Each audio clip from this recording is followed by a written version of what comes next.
Rogers is building a chain of massive stone sculptures around the world. Andrew has a vision to create one of the largest contemporary land art projects on Earth. Using the elements of the Earth to reach back into memory, this Rhythms of Life project will involve over 5,000 people on 6 continents.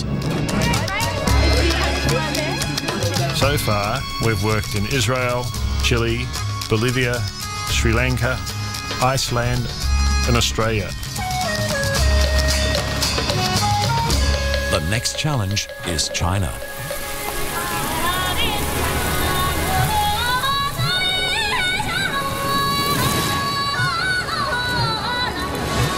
International sculptor Andrew Rogers has come to China to build 3 massive new land sculptures in his worldwide project called The Rhythms of Life.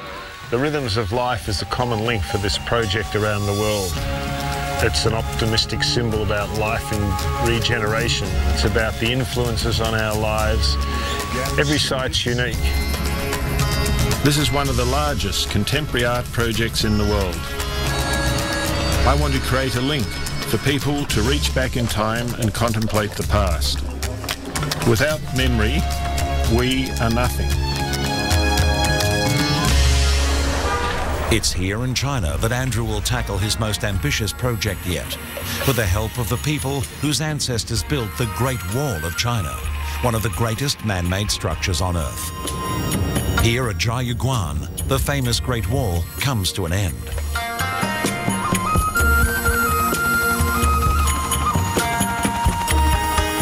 In a country of 1.3 billion people, Andrew has found his perfect remote location on the edge of one of the harshest places on Earth, the mighty Gobi Desert.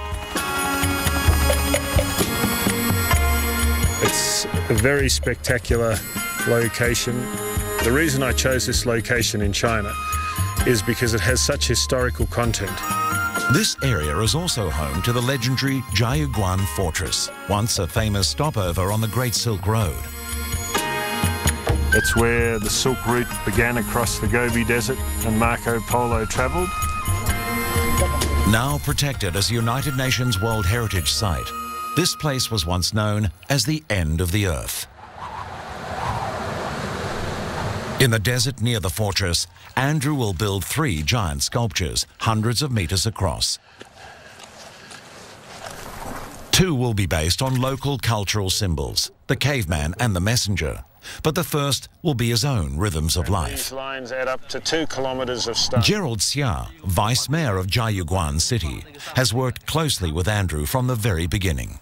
We hope, this project will help people to understand our city, and also will broaden the visions of local people so that we can understand the outside world better. Andrew has also enlisted the help of the Chinese army.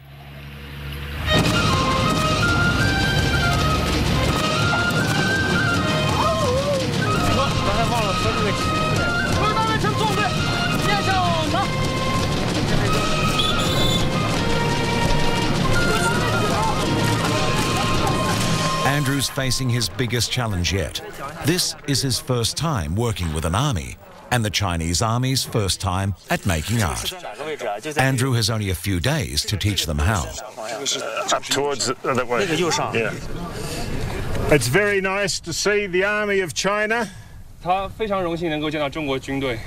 And you will all help make this sculpture. This is what we are going to build here. I hope it's going to take 5 or 6 days.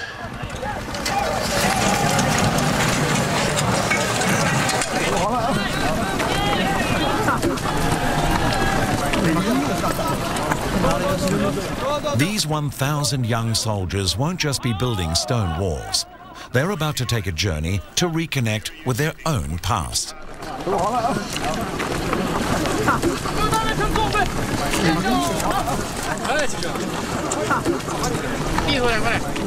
To build over 2 kilometers of stone walls, the soldiers first need to find thousands of rocks and deliver them to the site. Come on! In the meantime, the surveyors take the coordinates from Andrew's plan and mark these points out on the ground with pegs. Each peg is connected by string to mark out the shape so that the soldiers know exactly where to place the lines of stones. Accuracy is very, very important. To help him oversee the project, Andrew's working with Golan Levy and Gilia Brega, two Israeli architects. Golan's worked with Andrew many times before. This is approximately the 20th sculpture we're doing together, more or less. If they have the wheelbarrow... Mr. Ma is the lieutenant in charge of the troops, assisted by Hong Wei, the logistics manager, and Max, who is Andrew's translator. Big rocks.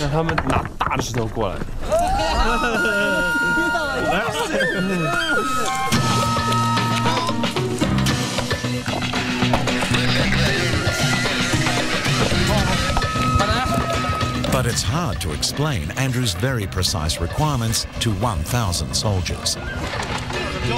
Hong Wei and Lieutenant Ma want to do things their way, and so in fact does everyone else. To reduce some... No.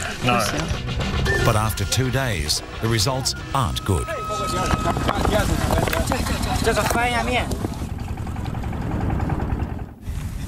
It's a great day. Look, the kids are fantastic. They're 18 to 21. They just need direction and help. The rhythms of life is about our lives and the influences on them. Basically, we're all constituted in a very similar manner, both in personality and in emotion, no matter where we come from. The next day, Andrew decides to train the senior officers. What is important when you put the rocks down is each rock must touch the next rock. He's hoping that once they understand exactly what Andrew needs, they can use the Army's hierarchy of command to teach all the troops. And Mr. Ma is the officer in charge of these troops. And I said, you have to solve the issue. It's your army. With only 2 days to go on Site 1, Lieutenant Ma whips the teams into shape. The first units set a cracking pace. The other units are determined to do even better.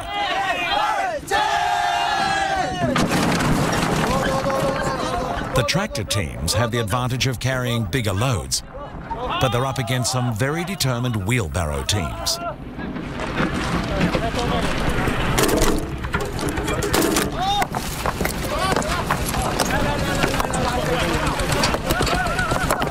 I'm talking along the whole wall and then up here. I have confidence now that we'll get the work finished, which I wasn't sure about when we started. The officers carefully check the height and width of the walls, and the rhythms of life takes its final shape. What is that? You're welcome. Thank you. Okay.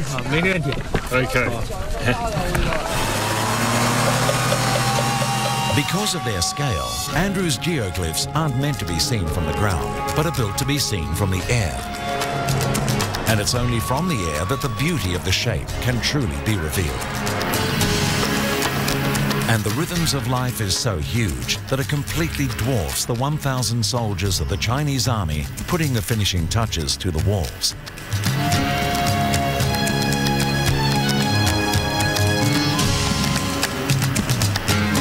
Later, the stones will be whitewashed to help the site stand out for satellite photography.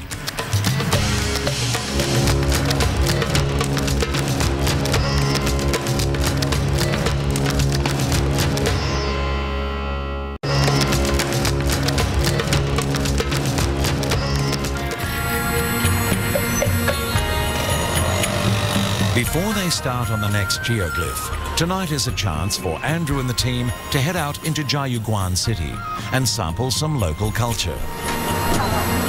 The influences of the Great Silk Road can still be seen today. Silk Road traders brought not only spices, but a rich mixture of cultures and religions, which makes this region the melting pot that it still is today. But the mornings still start with Tai Chi, just as they do all over China.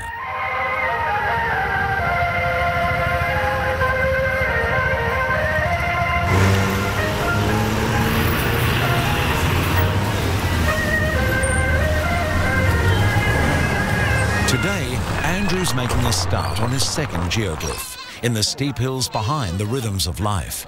We drive up there, then we walk. It's Good for you. Improve your table tennis. Andrew will be building a local symbol called the Caveman. Which is an ancient petroglyph from the caves nearby here. You know, 2,000 years ago, a lot of herdsmen in this area have done a lot of, artistic pictures on the rocks in this area. Andrew found this rock carving or petroglyph hidden deep in the Heishan or Black Mountains. The carvings in this area date from around 200 BC, when these once fertile valleys and ancient riverbeds were used as migratory routes by nomads and herdsmen who recorded their lives on these rocks. It's okay, thank you. The most famous of these is a group of 21 figures, which will form the basis for Andrew's next work. They seem to be wearing long gowns that are flared at the bottom. It looks like there's adults, there's children, different size figures, and if you see here, they've got beautiful headdresses as well. I would say there's two family groupings here. I think this is absolutely fantastic.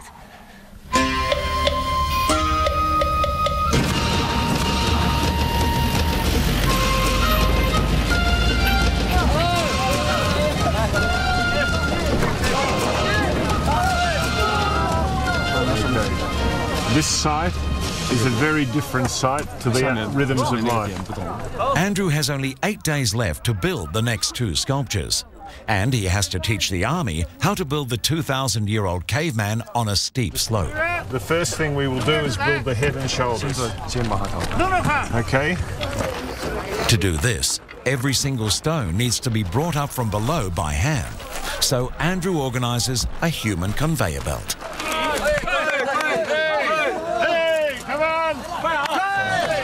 Progress is fantastic. We're shifting all the great big flat river stones that weigh 60 to 80 kilos right up to the top to form the head and neck. And we're passing all the flattest river stones up there so that they will hold on the hill, so that they have a bigger surface area. And the ones that aren't so flat we're using on the lower areas. This one. As Andrew selects the best rocks for the higher slopes, the head begins to take shape, and the other teams start building the arms and body and legs. I find it very actually fascinating in a way to work with people that come from such a different cultural background. They have such different methods of work. I think that goodwill and hand gestures work everywhere, another one, anytime. Big one, flat one, over here. Most of these soldiers are very young and a long way from home. They've left their family farms in the poorer provinces for better pay in the army and a decent meal 3 times a day. They see their 2 years in the army as a great privilege and a chance to get ahead. If you look at the food, it's fantastic food. It's great variety, rice and vegetables and meat, and it's as good as you get in a Chinese restaurant. It's great. And if you're an officer, you get tables and chairs as well. After lunch, the army launches one more assault on the caveman, and work progresses remarkably fast. By the end of the day, the caveman is basically finished, and a small celebration is in order.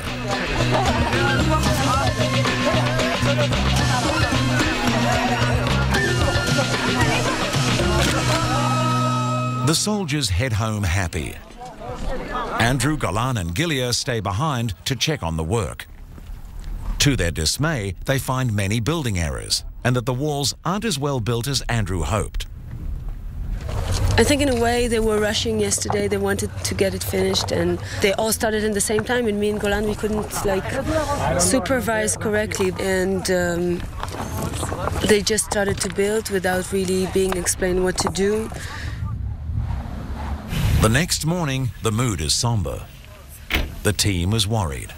They've had to call the army back to redo the work, but they're running out of time and need to start Site 3.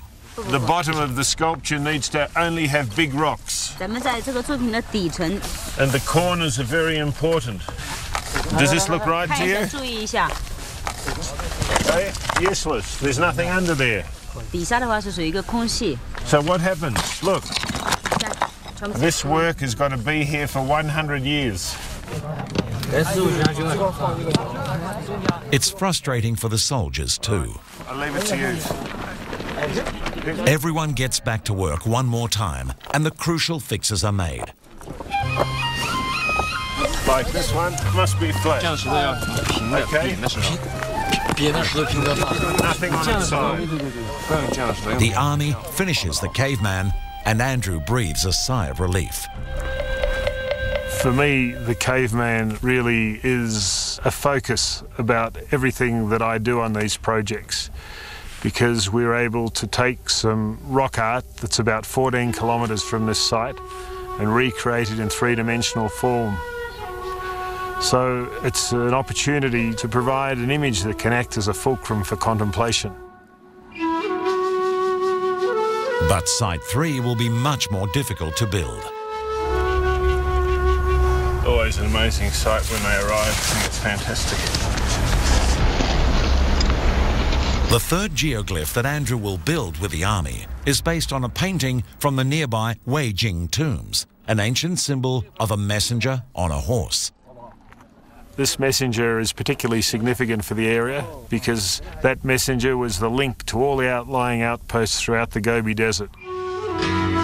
These isolated outposts relied on the messengers to carry important news the length and breadth of the empire. The most isolated outpost of them all was the Jiayuguan fortress, a vital pass on the Great Silk Road. This mighty river of commerce and culture connected China to the ancient empires of Rome, Egypt, Persia, and India. And it was essential for the empire to keep the Silk Road safe for merchants and traders. The image of the messenger riding into the desert with vital news for the emperor is a potent symbol of the power of China's past.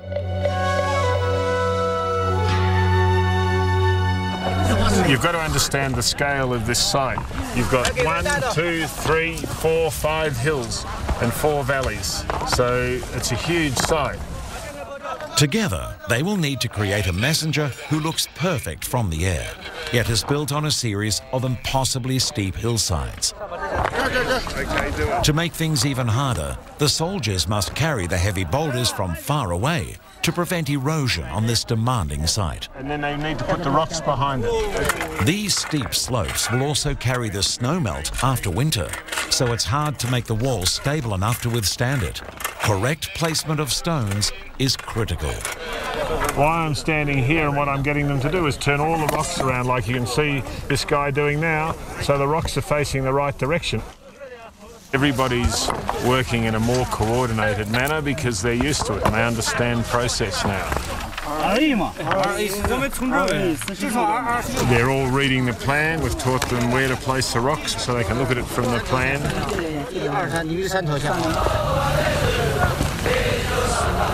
On the final morning, the soldiers put the finishing touches to the tail, which stretches across 2 hills.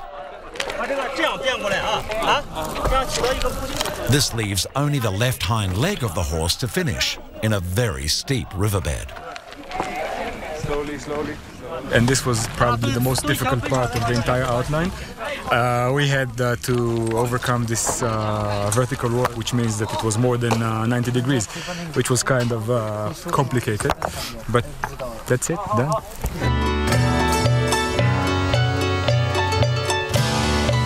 It was interesting to see the soldiers become involved with their own history. It was interesting to see everybody understand what we were doing by the end of the building period and come to the realisation that these projects will help perpetuate their history and heritage for their children and their grandchildren.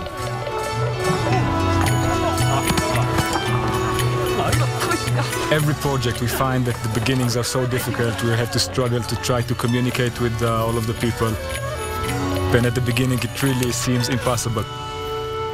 But now we stand nearly at the brink of finishing the last sculpture, and I have to say it was magnificent. It was just a joy to work with them.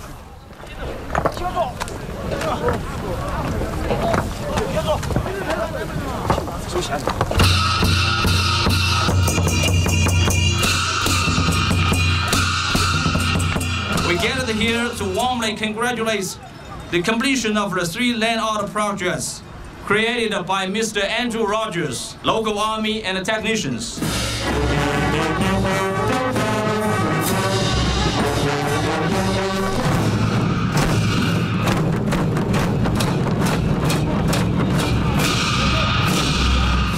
I would like to thank the Army, who worked very hard in a very disciplined manner. And I would like to thank the municipality for being such great hosts. These geoglyphs in desert and altiplano landscapes are my rhythms of life. They are optimistic symbols of life and regeneration. They are metaphors for the eternal cycle of life and all the emotions that colour human existence.